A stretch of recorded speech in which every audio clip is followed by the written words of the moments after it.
So last ವಿಡಿಯೋದಲ್ಲಿ ನಾವು ಆಸ್ಟಿಯೋಆರ್ಥರೈಟಿಸ್ ಬಗ್ಗೆ ತಿಳ್ಕೊಂಡ್ವಿ. ಈ ವಿಡಿಯೋದಲ್ಲಿ ಆಸ್ಟಿಯೋಆರ್ಥರೈಟಿಸ್ನ ಟಾಪ್ 5 ಸಿಂಪ್ಟಮ್ಸ್ ಬಗ್ಗೆ ತಿಳ್ಕೊಳ್ಳೋಣ. ಮೊದಲನೇದಾಗಿ ಸ್ಟಿಫ್ನೆಸ್. ಸೊ ಸ್ಟಿಫ್ನೆಸ್ ಅಂದರೆ ಟೈಟ್ ಆಗುವಂಥದ್ದು. ಮಾರ್ನಿಂಗ್ ಸ್ಟಿಫ್ನೆಸ್ ಅಂತ ಕರಿತೀವಿ, ಮೋಸ್ಟ್ ಕಾಮನ್ ಆಗಿ ಆಗೋದು. ಬೆಳಗ್ಗೆ ಬೆಡ್ಡಿಂದ ಎದ್ದೇಳ್ತೀರಾ, ಮೊದಲನೇ ಹೆಜ್ಜೆ ಇಡ್ತಾ ಹೋಗ್ತಾ ಇರುವಾಗ ಟೈಟ್ ಆದಂಗೆ ಅನಿಸ್ತಾ ಇರುತ್ತೆ. ಸೊ ಇದು ಮೊದಲನೇ ಸಿಂಪ್ಟಮ್.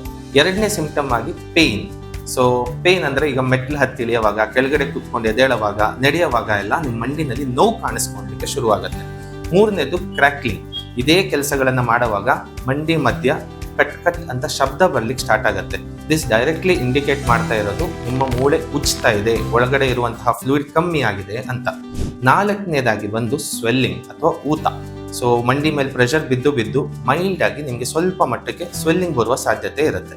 ಐದನೇದು ಫ್ಲೆಕ್ಸಿಬಿಲಿಟಿ ರೆಡ್ಯೂಸ್ ಆಗೋದು. ಅಂದರೆ ಮೊದಲು ಸ್ಮೂತ್ ಆಗಿ ನಿಮ್ಮ ಮಂಡಿ ಮಡಚೋದು ತೆಗೆಯೋದು ಮಾಡ್ತಾ ಇದ್ದಿದ್ದು ಇವಾಗ ಸ್ವಲ್ಪ ನಿಮಗೆ ಟೈಟ್ ಆದಾಗೆ ಅನ್ಸಕ್ಕೆ ಸ್ಟಾರ್ಟ್ ಆಗುತ್ತೆ. ಇವುಗಳಲ್ಲಿ 1 ಅಥವಾ 2 ಅಂಶಗಳು ಇದ್ರೂ ಕೂಡ ಆಸ್ಟಿಯೋಆರ್ಥರೈಟಿಸ್ನ ಲಕ್ಷಣ ಆಗಿರ್ಬೋದು. ಹಂಗಂತ ಏನು ಟೆನ್ಷನ್ ಮಾಡ್ಕೊಳ್ಳುವಂಥ ಅವಶ್ಯಕತೆ ಇಲ್ಲ.